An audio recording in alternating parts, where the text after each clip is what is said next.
ఎన్నిక విజయం కాంగ్రెస్ ప్రజాపాలనకు పట్టం. గత 2 సంవత్సరాలుగా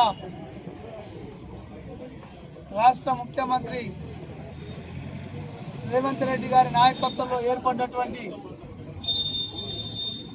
కాంగ్రెస్ ప్రభుత్వం హయాంలో ఈ రాష్ట్రంలో ముఖ్యంగా హైదరాబాద్ నగరం పైన రాష్ట్ర ప్రభుత్వం పెట్టినటువంటి శ్రద్ధ జూబ్లీస్ ప్రజలు కాంగ్రెస్ పార్టీకి పట్టం కట్టింది. గత సంవత్సరం కాలంలో ఈ నిజామాబాద్ ముద్దుబిడ్డ పిసిసి అధ్యక్షులుగా నియమించబడ్డ తర్వాత మహేష్ అన్న పార్టీ పైన నిరంతరం పర్యవేక్షణ చేస్తూ ఈ జూబ్లీస్ ఎన్నికల్లో ఒక పక్క ముఖ్యమంత్రి గారు, మరొక పక్క పిసిసి అధ్యక్షులు ఇద్దరు కూడా పర్యవేక్షణలో ఈ రాష్ట్ర ఉప ముఖ్యమంత్రి బట్టి విక్రమార్క గారు, అదేవిధంగా ప్రతి కార్యకర్త ఈ ఎన్నిక ఆదిగా భావించి కష్టపడ్డందుకు జూబ్లీహిల్స్లో కాంగ్రెస్ పార్టీకి విజయం సిద్ధించింది. ఖచ్చితంగా నిన్న మొన్నటి వరకు తిరిగి ఈ రోజు కూడా కేటీఆర్ మాట్లాడుతున్నటువంటి తీరును ప్రజలు గమనించారు. నిన్నటి వరకేమో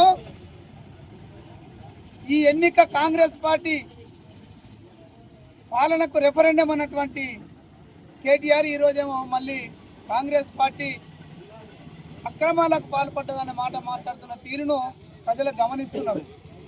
కేటీఆర్ గారు, నువ్వు గుర్తుంచుకో, ఇక రాబోయే ప్రతి ఎన్నిక నీకు ఒక ఓటమే తప్ప నీకు విజయం అనేది లేదనే విషయాన్ని గుర్తుంచుకోవాలా.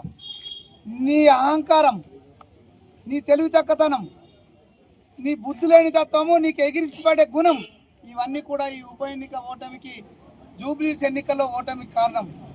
నీ లక్ష్యం ఏముండే, నేనుండి గెలిపిస్తా, ఈ పార్టీకి నేనే మునగాన్ని మొగోని అనుకునే పద్ధతిలో తిరిగి మీ పార్టీలో నువ్వు సమన్వయం చేసుకోక మమ్మలను తప్పుగా మాట్లాడే ప్రయత్నం చేస్తున్నావు చూడు.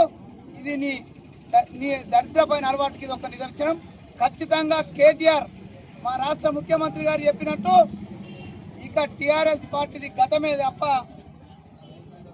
ఫ్యూచర్ లేదనే విషయాన్ని దయచేసి ఈ జిల్లాలో ఉన్నటువంటి టీఆర్ఎస్ శ్రేణులకు నేను విజ్ఞప్తి చేస్తున్నా.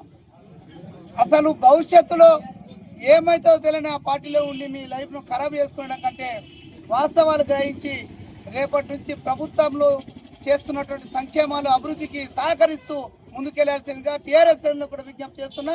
ఖచ్చితంగా ఈ జిల్లా నుంచి కూడా చాలా మంది నాయకులు ఈ జూబ్లీహిల్స్ ఎన్నికల్లో పాల్గొన్నారు. అందులో ముఖ్యంగా నేను, నాతో పాటు నుడా చైర్మన్ తయారీ నామ్దాన్, అన్వేష్ రెడ్డి, ఈరవత్రి అనిల్, సునీల్, వినయ్,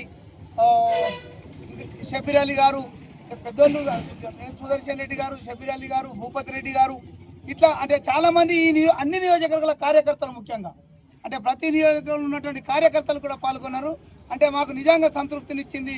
మేము ఈ విజయంలో భాగస్వామ్యం నిజామాబాద్ జిల్లాకు కూడా గర్వంగా ఫీల్ అవుతుంది.